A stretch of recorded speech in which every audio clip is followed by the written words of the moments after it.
You are not burning out because you are weak. You are burning out because your life is structured like a machine that leaks energy in tiny, invisible places all day long. And the worst part is, you cannot point to a single crisis, so you assume it is your fault. Quick thing before I pull this apart. We are building toward 1,000 subscribers, and your subscription genuinely helps this channel reach people who need the real mechanics, not cliches. And if this hits a nerve, tap like. It tells the algorithm this is worth showing to someone who is quietly frying their nervous system and calling it normal. If you have been thinking, my life is fine, so why do I feel like I am slowly disappearing? You are describing something very specific. This is not just stress. It is not just working too much. It is a particular kind of psychological corrosion that happens when your days are filled with tasks that are not traumatic, not exciting, not even that hard, but they are continuous, fragmented, and monitored. And research on burnout, self-determination, cognitive load, and allostatic stress points to the same uncomfortable truth. It is not the intensity that breaks you. It is the chronic low-grade mismatch between what your brain evolved to regulate and what normal life asks you to regulate. Here is what is actually happening. Burnout is not primarily an exhaustion problem, it is a control problem.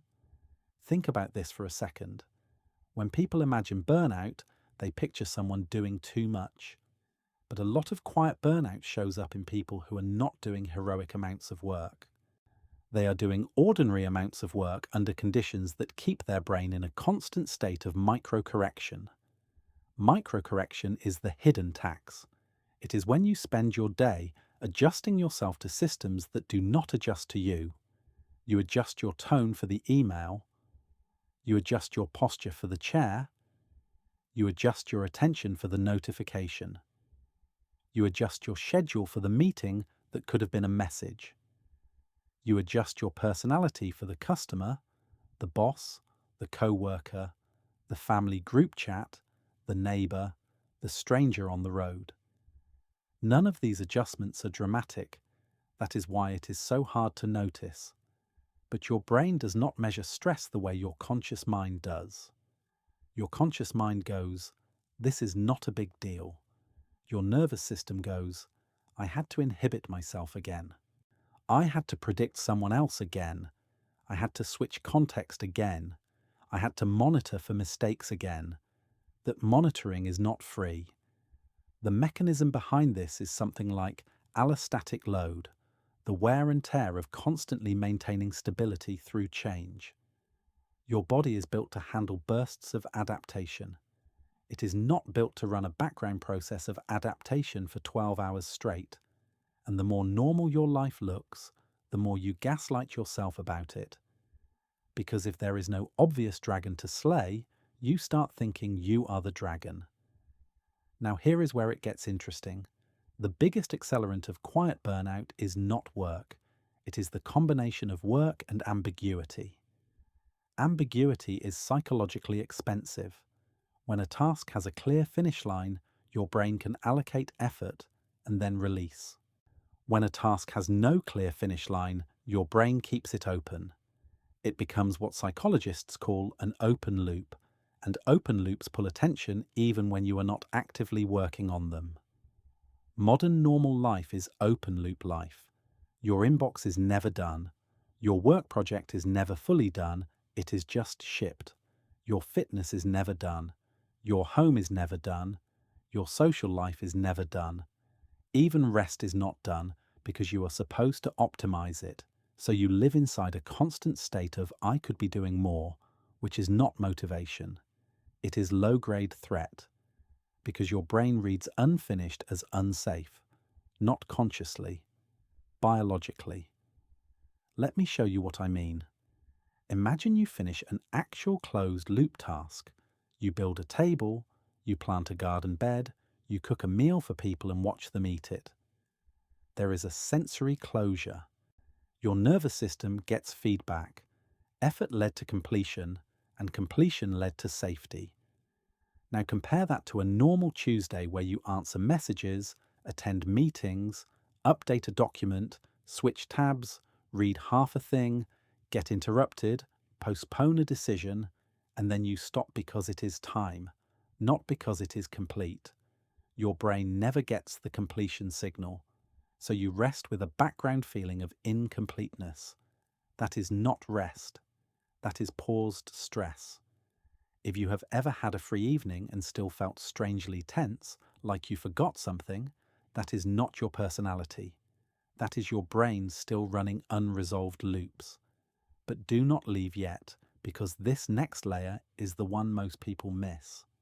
Even if you solve the open loop problem, a normal life would still quietly burn you out for a different reason. It hijacks your sense of agency. Agency is the feeling that you can cause outcomes in your environment, and in psychology, autonomy is one of the core nutrients of mental health. Not independence, autonomy. The sense that your actions are self-endorsed. Normal life is packed with what I call forced choice architecture. You technically have choices, but they are choices inside a rigid maze. You can choose which commute route, but you must commute. You can choose which job, but you must be employable. You can choose which apartment, but you must accept a market that is playing a different game than you are. That kind of choice is not freedom. It is constrained optimization under pressure, and the brain treats constrained optimization as a vigilance task. It is like constantly solving a puzzle where the penalty for a wrong move is shame, financial pain, or social fallout. Here is the psychological trap. When you live inside forced choice architecture, you start internalizing the system as your identity. If you fail, it feels like you are the failure, because the system never says, "This was an impossible trade-off." It says, "Make better decisions." So you start running self-blame as a coping strategy. Self-blame is not just self-hatred. It is a way to preserve the illusion of control. If it is my fault, then I could fix it. That feels safer than admitting, I am in a structure that is draining me and I cannot fully negotiate with it. Notice the pattern here. Quiet burnout often looks like high-functioning self-criticism. You are still getting things done, but the inner narration turns cruel because cruelty feels like steering. Now watch what happens when we apply this to social life. This is the third mechanism, and it is sneaky. Normal life turns relationships into performance. Not because you are fake, but because your nervous system learns that being liked is linked to stability. In modern life, social capital is not a nice extra. It is access to jobs, opportunities, safety nets, and belonging. So your brain treats social interaction like risk management. You end up doing micro-acting, small adjustments of expression, enthusiasm, responsiveness, agreeableness. You mirror, you smooth edges, you keep the vibe. And again, none of it is catastrophic. It is just constant. There is a concept in sociology and psychology called emotional labor, and it is usually discussed in service work. But what people miss is that emotional labor has leaked into almost everything. You do it in Slack. You do it in texts. You do it in meetings where the real job is managing tension. You do it on social media where you are not sharing, you are curating. And the cost is not just tiredness, the cost is self-alienation. Because when you repeatedly express what is socially optimal instead of what is internally true, you weaken your own internal signal. Over time, you stop trusting your preferences because you have trained yourself to treat them as inconvenient. That is why quiet burnout feels like numbness. It is not only exhaustion, it is disconnection from your own internal compass. Stay with me, because now I'm going to flip the framing. The most damaging part of normal life is not the workload, the schedule, or even the screens. It is the fact that you are living in an environment that gives you effort without meaning, and feedback without satisfaction. Effort without meaning is when you expend energy but cannot see why it matters beyond maintaining your position. Feedback without satisfaction is when you get signals all day long, but they do not resolve into anything your nervous system can digest as good. We are safe now. Notifications are the purest example. A notification is feedback. It is a signal that something changed. Your brain reacts because change could mean opportunity or threat. But most notifications do not resolve into closure. They resolve into more open loops. So your brain stays in a state of readiness. This is where quiet burnout becomes a neurocognitive problem. Constant readiness fragments attention, and fragmented attention creates a specific kind of fatigue, not sleepy fatigue, but executive fatigue. The part of you that plans, inhibits impulses, makes decisions, and switches tasks gets worn down. That is why you can feel too tired to do simple things, but still feel wired. Your body is not out of fuel. Your control system is overheated. And there is one more piece people do not connect. Normal life increases what I call identity debt. Identity debt is the gap between who you have to be to function in your roles and who you are when nobody is watching. When that gap stays small, you can pay it off with rest, play, solitude, and honest connection. When that gap stays large for too long, rest does not work because rest returns you to a self you have not had permission to be. That is why some vacations do not restore you. You escape the tasks, but you bring the internal monitoring with you. You do not know how to stand down. Now at this point, a lot of content would pivot into obvious advice like set boundaries and take breaks. That is not wrong, but it is shallow, because it does not explain what to target. So here is the payoff. Here is the unified mechanism connecting all of it. Normal life burns people out by converting living into continuous self-regulation with insufficient completion signals. Continuous self-regulation means you are always adjusting attention, emotion, behavior, and identity to fit external constraints. Insufficient completion signals means you rarely get the biological experience of done, safe, enough, or we can stop now. When those two combine, you get quiet burnout, high output, low reward, low agency, low closure, a rising self-blame. So what do you do with that concretely without turning your life into a monastery? You build your week around 3 kinds of closure because closure is what your nervous system is starved for. First is task closure, not more productivity. Closure. You deliberately include at least a few closed-loop tasks that have a visible finish line and a sensory result. Something you can point to. Clean one surface until it is actually done. Cook one meal without multitasking. Fix one thing fully. The goal is not domestic perfection. The goal is to give your brain proof that effort can end. Second is social closure. You need interactions where you do not have to perform.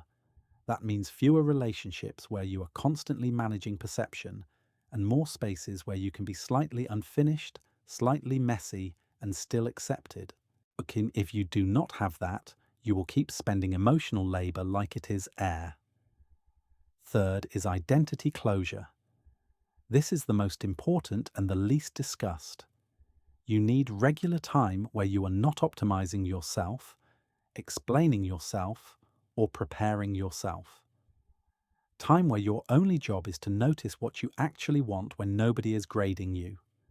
That can look like long walks without headphones, journaling that is not content, hobbies that you are bad at on purpose, conversations where you say what you mean and survive it. And let me be precise. The point is not relaxation. The point is down-regulating self-monitoring. Because self-monitoring is the silent engine of quiet burnout. If you want a simple diagnostic, ask yourself one question. In my average day, how many minutes am I not being assessed, measured, compared, or expected to respond? If the answer is basically 0, You are not living, you are performing stability. And the reason this matters is not just comfort. Quiet burnout changes personality. It makes you more cynical because cynicism is emotional armor. It makes you more distractible because attention is protecting itself. It makes you less curious because curiosity requires surplus energy. You start thinking you are becoming a worse version of yourself, when really you are adapting to an environment that punishes spaciousness. So here is the loop closure from the beginning. You are not burning out from some dramatic overwork story.